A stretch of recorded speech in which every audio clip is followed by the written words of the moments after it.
Assalamualaikum warahmatullahi wabarakatuh. Salam Om Swastiastu, Namo Buddhaya, Salam Kebajikan. Salam sejahtera bagi kita semua. Dewan yang terhormat, teman seperjuangan Indonesia. Bayangkan, di suatu malam ada seorang ibu yang tengah mengandung 8 bulan. Hujan turun tanpa henti dan air mulai memasuki rumahnya, dan dalam sekejap mata banjir mulai menenggelamkan seluruh tempat tinggalnya. Saat proses evakuasi berlangsung, dia tidak hanya membutuhkan perahu penyelamat, akan tetapi dia juga membutuhkan genggaman tangan yang bisa memastikan keselamatannya, mengamankan janinnya, dan juga menenangkan kecemasannya. Dan genggaman hangat tersebut berasal dari tangan seorang perawat. Halo semuanya, perkenalkan saya Nilam Cahya Kusuma Dewi, mahasiswa S1 Ilmu Keperawatan dari Universitas Islam Sultan Agung, Semarang, Indonesia merupakan salah satu negara dengan tingkat resiko bencana tertinggi di dunia. Data dari World Risk Report menunjukkan indeks sebesar 39,8 hingga 41,13 yang menjadikannya negara dengan peringkat ketiga di dunia. Dengan keadaan seperti itu, kebijakan manajemen bencana tidak seharusnya berfokus kepada bagaimana kita merespon bencana, akan tetapi juga berfokus kepada siapa yang membuat kebijakan sebelum bencana itu terjadi.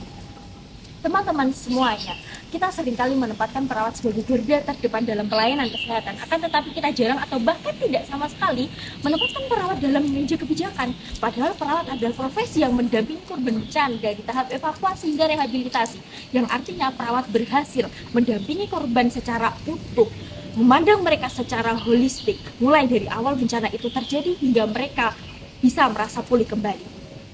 Dan saya percaya bahwa sudah saatnya kita tidak hanya menyuarakan peran perawat sebagai pelaksana kebijakan, akan tetapi juga sebagai pembuat kebijakan.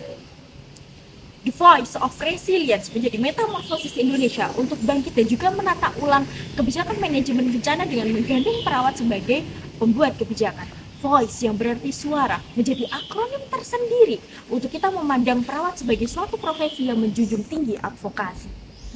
Melalui suara ditawarkan 5 langkah strategis untuk melibatkan perawat sebagai mitra dalam pembuatan kebijakan, mulai dari tingkat rumah sakit regional hingga Kementerian Dalam Negeri.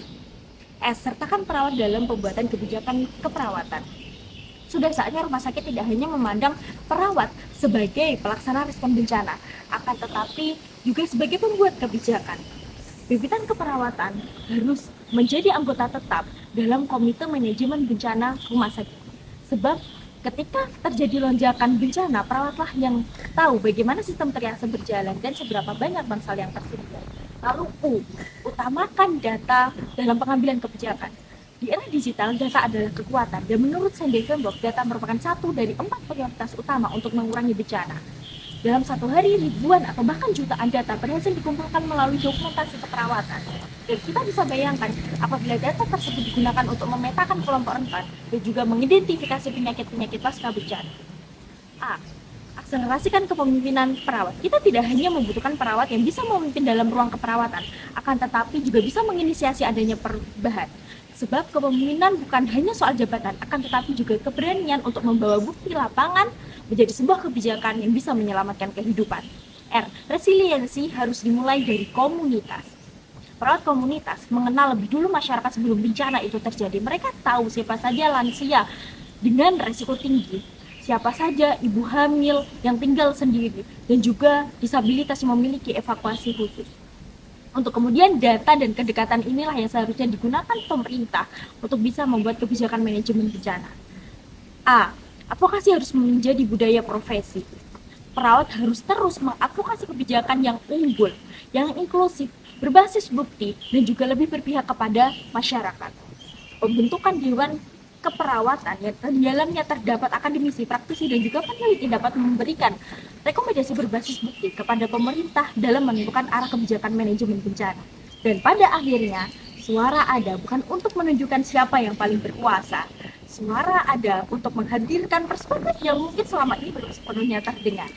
Karena pada saat perawat dilibatkan dalam pembuatan kebijakan bencana, yang diuntungkan bukanlah profesinya, namun masyarakatnya. Hidup perawat Indonesia. Wassalamualaikum warahmatullahi wabarakatuh.